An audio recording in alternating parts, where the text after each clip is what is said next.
जय श्री राम, जय बागेश्वर धाम, जय गुरु कृपा। आज हम वाल्मीकि रामायण के अयोध्या कांड के 27वें सर्ग को हिंदी में पढ़ेंगे। जय राम रमणम समनम भव ताप भयाकुल पाहि जनम अवदेश सुरेश रमेश विभो शरणागत मागत पाहि प्रभो। जय राम रमणम समनम। जय श्री राम। 27वां सर्ग हिंदी में। श्री राम के ऐसा कहने पर प्रियवादिनी विदेह कुमारी सीता जी, जो सब प्रकार से अपने स्वामी का प्यार पाने योग्य थी, प्रेम से ही कुछ कुपित होकर पति से इस प्रकार बोली। नरश्रेष्ठ श्री राम, आप मुझे ओछी समझ कर यह क्या कह रहे हैं? आपकी ये बातें सुनकर मुझे बहुत हंसी आती है। नरेश्वर, आपने जो कुछ कहा है वह अस्त्र शस्त्रों के ज्ञाता वीर राजकुमारों के योग्य नहीं है। वह अपयस का टीका लगाने वाला होने के कारण सुनने योग्य भी नहीं है। आर पुत्र, पिता, माता, भाई, पुत्र और पुत्र वधू, ये सब पुण्य आदि कर्मों का फल भोगते हुए अपने अपने भाग्य के अनुसार जीवन निर्वाह करते हैं। पुरुष प्रवर केवल पत्नी ही अपने पति के भाग्य का अनुसरण करती है। अतः आपके साथ ही मुझे भी वन में रहने की आज्ञा मिल गई है। नारियों के लिए इस लोक और परलोक में एकमात्र पति ही सदा आश्रय देने वाला है। पिता पुत्र माता सखियां तथा अपना यह शरीर भी उसका सच्चा सहायक नहीं है। रघुनंदन, यदि आप आज ही दुर्गम वन की ओर प्रस्थान कर रहे हैं तो मैं रास्ते के कुश और कांटों को कुचलती हुई आपके आगे आगे चलूंगी। अतः वीर, आप ईर्ष्या और रोष को दूर करके पीने से बचे हुए जल की भांति मुझे निसंग होकर साथ ले चलिए। मुझ में ऐसा कोई पाप अपराध नहीं है जिसके कारण आप मुझे यहाँ त्याग दें। ऊंचे ऊंचे महलों में रहना, विमानों पर चढ़कर घूमना अथवा अणिमा आदि सिद्धियों के द्वारा आकाश में विचरना, इन सब की अपेक्षा स्त्री के लिए सभी अवस्थाओं में पति के चरणों की छाया में रहना विशेष महत्व रखता है। मुझे किसके साथ कैसा बर्ताव करना चाहिए, इस विषय में मेरी माता और पिता ने मुझे अनेक प्रकार से शिक्षा दी है। इस समय इसके विषय में मुझे कोई उपदेश देने की आवश्यकता नहीं है।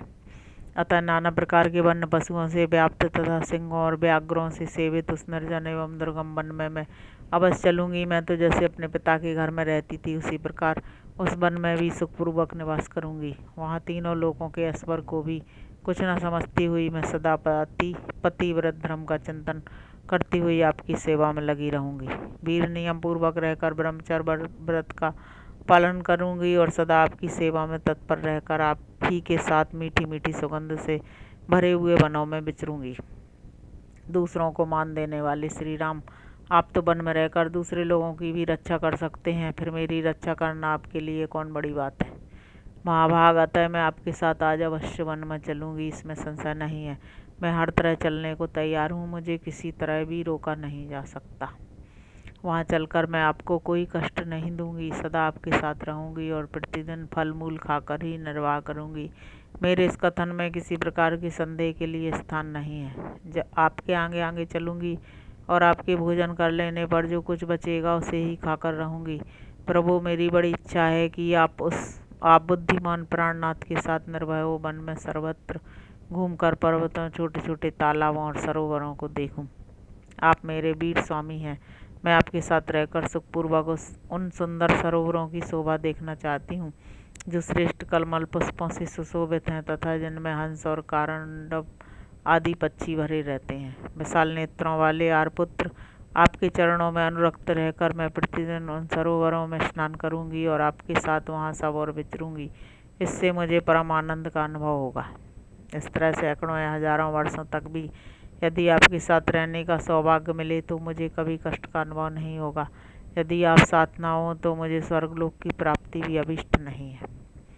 पुरुष सिंह रघुनंदन, आपके बिना यदि मुझे स्वर्गलोक का निवास भी मिल रहा हो तो वह मेरे लिए रुचकर नहीं हो सकता। मैं उसे लेना नहीं चाहूँगी। प्राणनाथ, अतः उस अत्यंत दुर्गम वन में जहाँ सहस्त्रों मृग, बानर और हाथी निवास करते हैं मैं अवश्य चलूँगी और आपके ही चरणों की सेवा में रहकर आपके अनुकूल चलती हुई उस वन में उसी तरह सुख से रहूंगी जैसे पिता के घर में रहा करती थी। मेरे हृदय का संपूर्ण प्रेम एकमात्र आपको ही अर्पित है। आपके सिवा और कहीं मेरा मन नहीं जाता। यदि आपसे वियोग हुआ तो निश्चय ही मेरी मृत्यु हो जाएगी। इसलिए आप मेरी याचना सफल करें, मुझे साथ ले चलें, यही अच्छा होगा। मेरे रहने से आप पर कोई भार नहीं पड़ेगा। धर्म में अनुरक्त रहने वाली सीता के इस प्रकार प्रार्थना करने पर भी नरश्रेष्ठ श्री राम को उन्हें साथ ले जाने की इच्छा नहीं हुई। वे उन्हें वनवास के विचार से निवृत्त करने के लिए वहाँ के कष्टों का अनेक प्रकार से विस्तार पूर्वक वर्णन करने लगे। इस प्रकार श्री वाल्मीकि निर्मित आर्ष रामायण आदि काव्य के अयोध्या कांड में 27वां सर्ग पूरा हुआ। अब हम 28वां सर्ग भी पढ़ेंगे।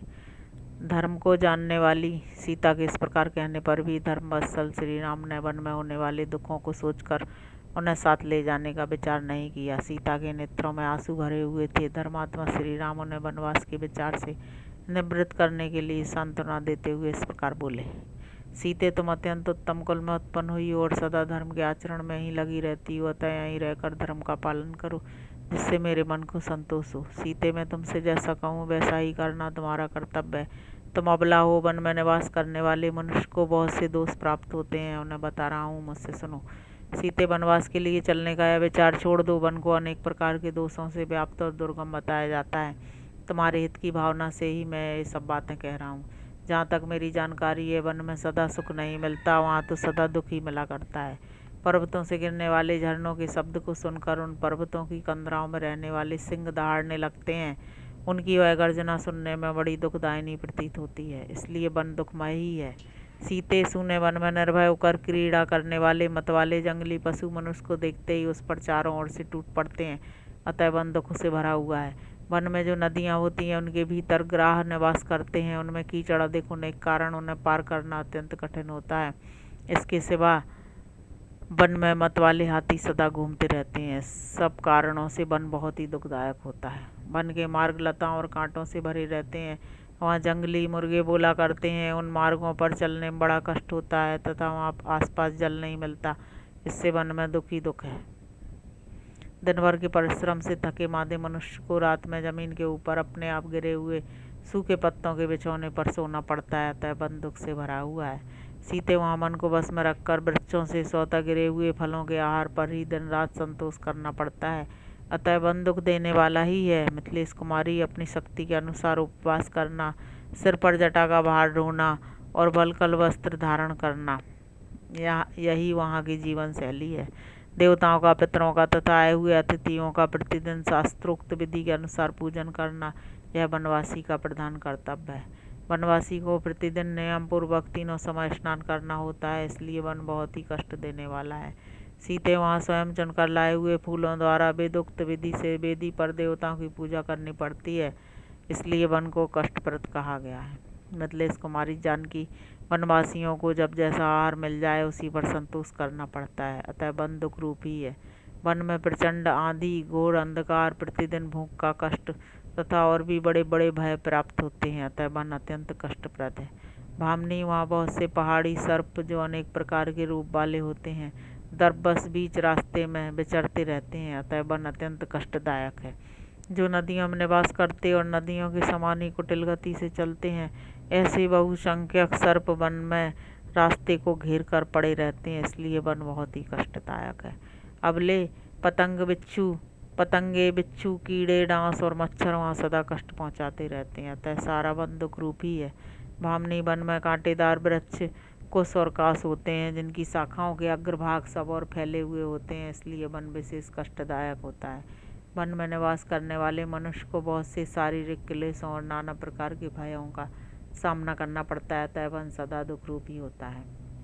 वहाँ क्रोध और लोभ को त्याग देना होता है, तपस्या में मन लगाना पड़ता है, और जहाँ भय का स्थान है वहाँ भी भयभीत न होने की आवश्यकता होती है, अतः वन में सदा दुख ही दुख है।